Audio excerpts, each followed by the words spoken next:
북한의 ICBM 시험 발사로 북한에 대한 국제사회의 규탄과 추가 제재 움직임이 빨라지고 있습니다. 네, 오늘 이인배 한반도 미래포럼 기획이사 그리고 양욱 국방안보포럼 수석연구위원과 함께 북한 관련 이슈 자세히 나눠보도록 하겠습니다. 네. 어서 오세요. 어서 오십시오. 네, 안녕하십니까.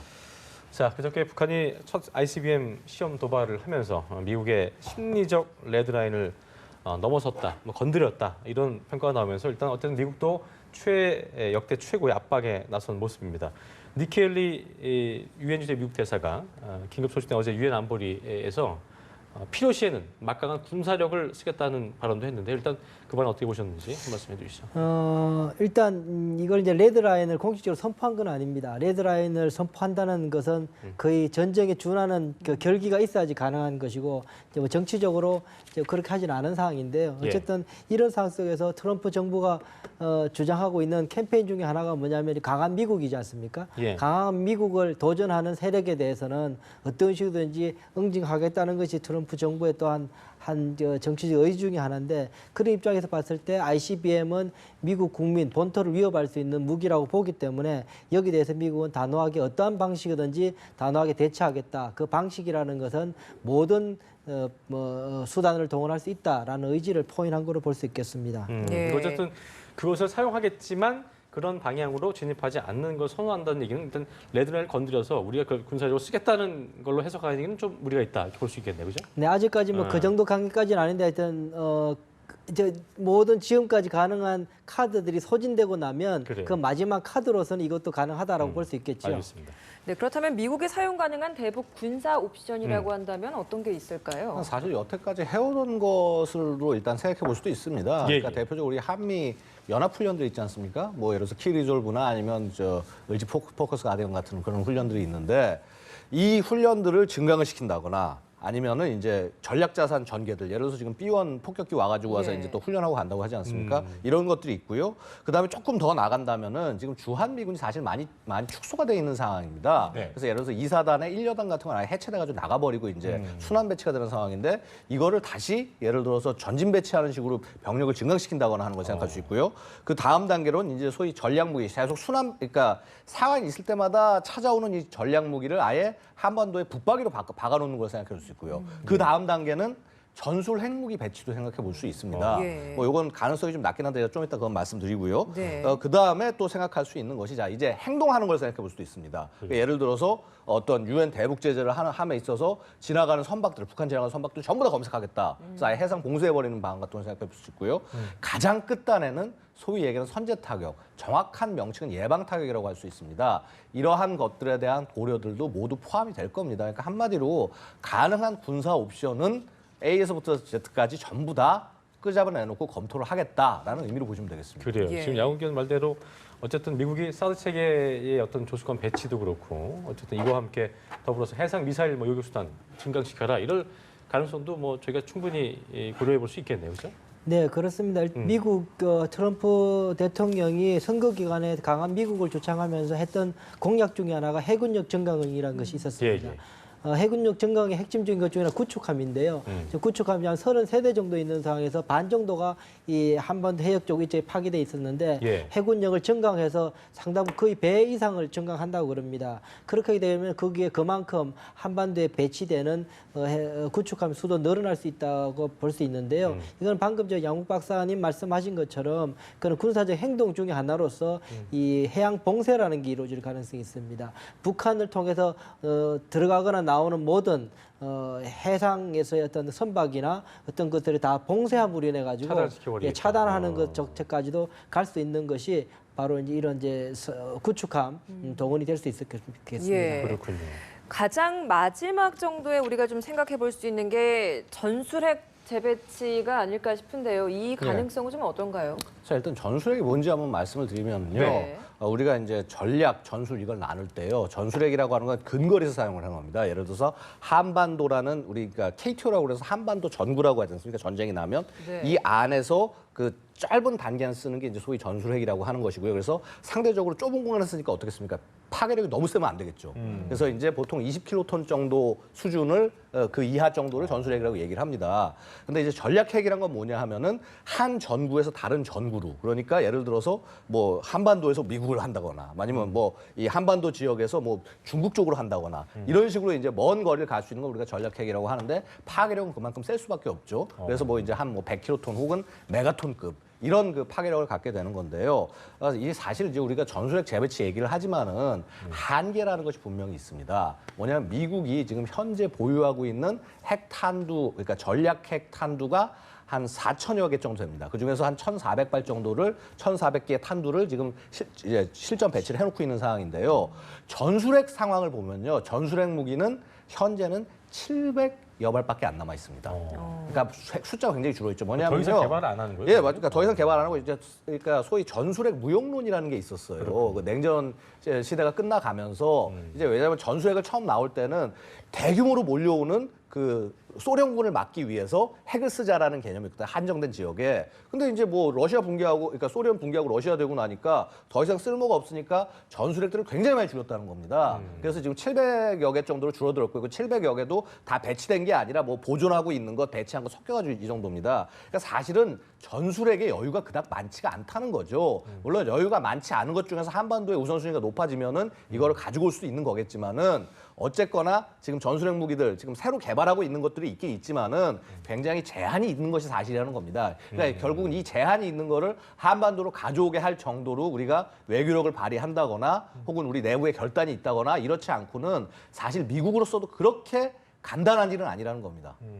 방어력적인 측면에서 실효성은 어때요? 금방 뭐 비행기 실어서 해야 되는 거니까. 그러니까 전술핵이 여러 가지 단계가 있었는데 예전에는 탄도미사일 같은 걸로 쏘고 뭐 이런 것도 있고 아니면은 심지어 이거 있습니다. 포탄 있죠. 우리가 아는 포탄. 예. 핵포탄도 있었어요. 그래요? 포탄으로 쏴서 핵을 일으키는 그런 것도 준비가 돼 있었습니다. 그렇군요. 그런데 지금은 이제 남아 있는 게 뭐냐면 폭격기에서 떨구는 것만이 남아 있습니다. 그것만이. 그것만이 이제 남아 있고 뭐 크루즈 미사일을 실어서 보내는 형태 이런 것들도 일부 있긴 있었으나 요즘 이제 거의 그거는 안 쓰는 상황이고요.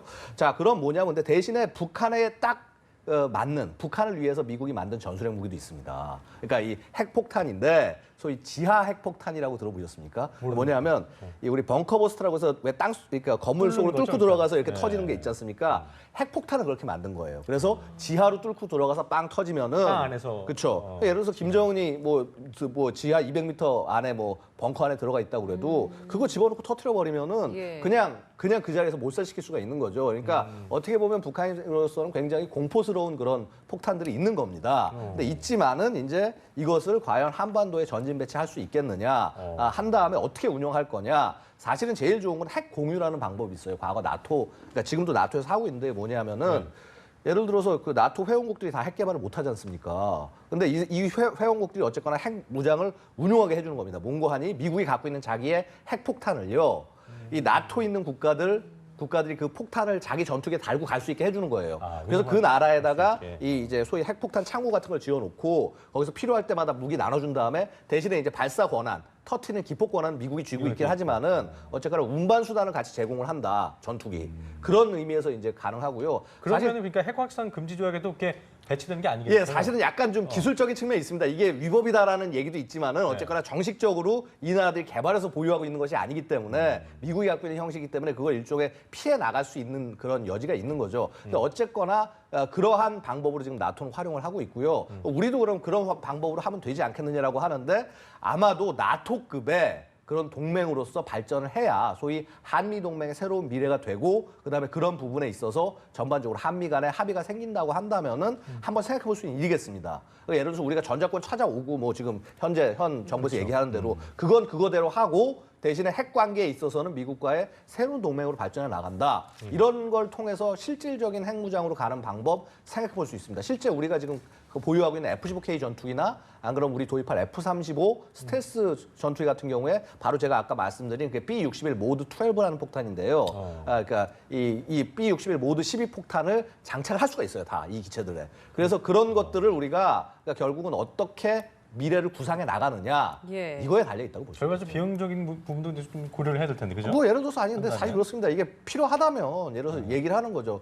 우리가 그 부분에서 쉐어하겠다. 근데 사실은 나토에서는 그 부분을 쉐어하고 있지 않은 걸로 알고 있습니다만은 어쨌거나 뭐 급하다면은 이런저런 방법들을 우리가 활용해서 볼 수 있는 거겠죠. 네, 알겠습니다. 한 가지 더 첨언하게 하면은 네. 예전에 이제 1991년에 우리가 비핵화 공동선을 하면서 우리가 이제 핵을 완전히 전술핵을 철수했었는데요. 그 이전까지 이제 미국이 가지고 있던 전술핵에 대해서는 한국군은 전혀 터치를 못했습니다. 정보도 없었을 뿐만 아니라 판단과 어떤 결정에 전혀 참여를 못했었거든요. 그런 의미에서 이제 양국 박사 말한 것처럼 이제 나토형의 핵 공유 정책을 하게 되면은 그 전략 어느 상황에서 핵을 사용할 수 있을 것인가 할 것인가에 대해서 상호 한미 간에 서로 전략을 같이 공유하면서 짤 수 있는 계획을 플랜을 같이 만들 수가 있습니다. 이제 그렇게 하게 되면 훨씬 더 우리로서는 자율성 있는 핵에 대한 어떤 권한을 가질 수가 있는 거라서 굉장히 설득력 있게 고려되고 있고요. 아마 이번 정부에서 좀 이 상황이 엄중해지면 그것도 의지를 갖고 추진할 부분이 아닌가 생각이 듭니다. 그러겠네요. 예. 알겠습니다. 이제 군사적 제재에 대해서 저희가 좀 이야기를 해봤는데 이게 뭐 경제적인 제재도 확실히 지금까지 해왔고 그리고 앞으로도 좀 더 추가적으로 해야 될 부분인 것 같습니다. 그 중에서 지금 북한의 경제를 좀 책임져 준다고 표현을 하는 게 맞을까요? 무역의 90% 이상이 지금 중국에 있기 때문에 미국에서도 지금 중국에 대한 압박을 좀 강하게 이야기를 하고 있는 것 같습니다. 특히 이렇게 ICBM을 발사를 한 상황이다 보니까 중국에 대한 압박을 더 강하게 이야기를 하는 것 같은데 그렇습니다. 중국은 좀 어떤 반응을 내놓아야 될까 싶은데 어떻습니까?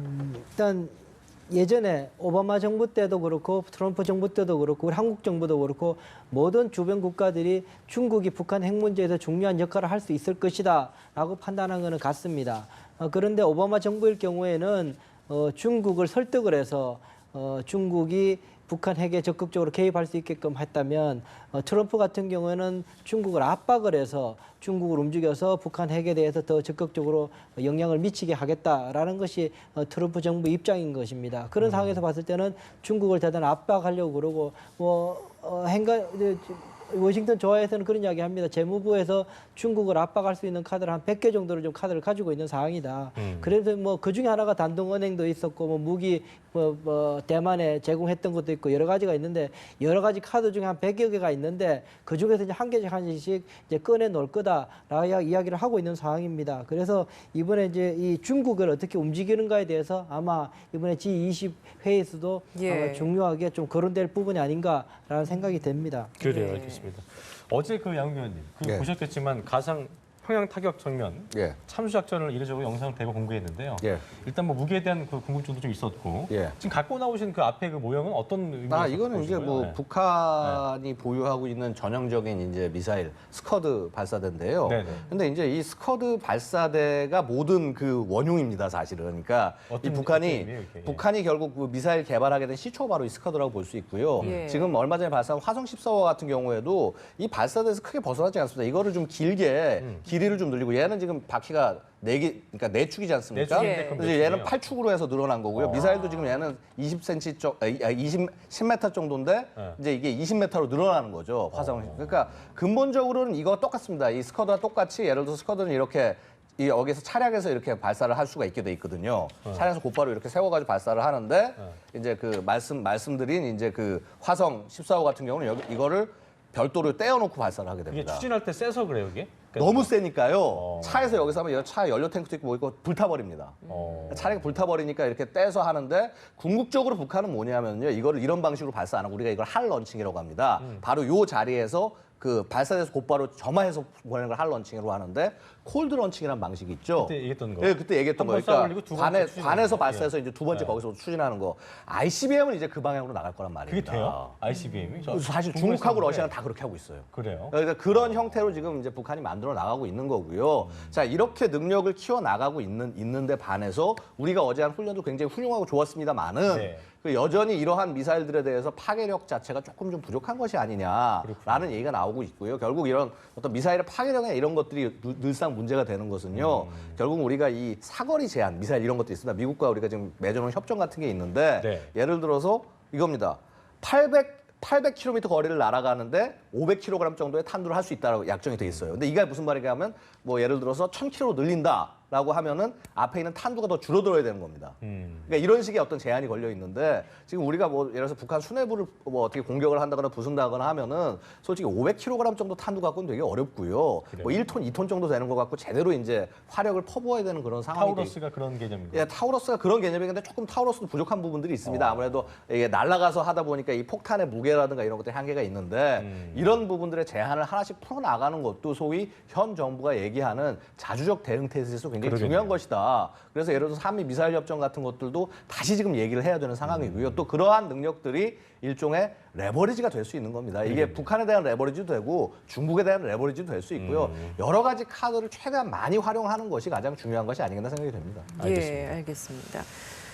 자, 그리고 이런 가운데 중국과 러시아 같은 경우는 이제 어제 안보리에서도 그렇지만 둘이 되게 둘이 딱 손을 잡는 것 같아요. 굉장히 그 공조를 좀 강화하고 있는 모습인데 어제 이제 니켈 대사가 얘기했더니 군사 옵션 배제해야 된다. 결과적으로 그렇게 안 되기 때문에 그 대화로 해야 되겠다. 이렇게 좀 더 그러니까 이것 때문에 이제 뭐 어떤 신냉전 체제가 다시 구축되는 게 아니냐 이런 예상도 나오고 있는데 일단 이 부분을 배제할 수 없는 부분인 게 결과적으로 제재안을 새롭게 하려고 하더라도 미국 같은 경우는 또 독자적으로 한다고 하더라도 결과적으로 주요 나라들이 같이 공조를 해줘야 중요한 부분인데 이거를 좀 어떻게 좀 미국 측에서는 좀 해결해야 될지. 일단 이 ICBM 북한 ICBM 발사하고 나서 정부 판단 자체부터 서로가 달랐었죠. 미국 네. 같은 경우는 ICBM으로 보고 재진입까지도 가능했다라고 아주 적극적으로 해석해 준 반면에 중국 같은 경우에는 중거리 미사일 수준이다. 그렇죠. 그렇게 이야기를 한 거죠. 소극적으로 해석을 했던 거죠. 그것이 이제 그렇게 했던 이유가 전략적으로 앞으로 어떻게 대처할 것인가에 대한 포석도 같이 깔고 있다고 볼 수 있습니다. 그렇죠. 그 입장에서 봤을 때 일단은 미국과 이번에 말한 것처럼 그 중국과 러시아가 공동 정상회담 이후에 이제 내놓은 안이라고 하는 것이 중국이 아니죠. 이제 상계 병행이라 그래서 상계 중단하고 상계 병행이라 그래서 한 조치들인데 중국의 안을 그대로 가져가는 것인데요. 장기적으로 보게 되면 우선 중국과 러시아가 반드시 일치한다고 보기는 어려운 부분이 있습니다. 우리가 흔히 알고 있는 1대1로라는 게 있지 않습니까? 예. 그 중국이 이제 앞으로 뻗어나가는 방향인데 그 1대1로의 그 길들이 예전 러시아가 다 가지고 있던 길이 소련 시대에 가지고 있던 길입니다. 그 말은 무슨 말이냐면은 이 중국의 확산 자체가 러시아로서 대단히 달갑지 않은 그런 구도가 또 올 수가 있는 부분이 있습니다. 그렇기 때문에 중국과 러시아가 반드시 일치하지 않을 가능성이 있고 제가 들은 바에 의하면 미국 트럼프가 가지고 고심하고 있는 것 중에 하나가 러시아를 움직여서 중국을 좀 난처하게 흔들겠다라는 전략을 가지고 있고 그 카드가 무엇인가는 여러 가지 고민하고 있다는 이야기인데요.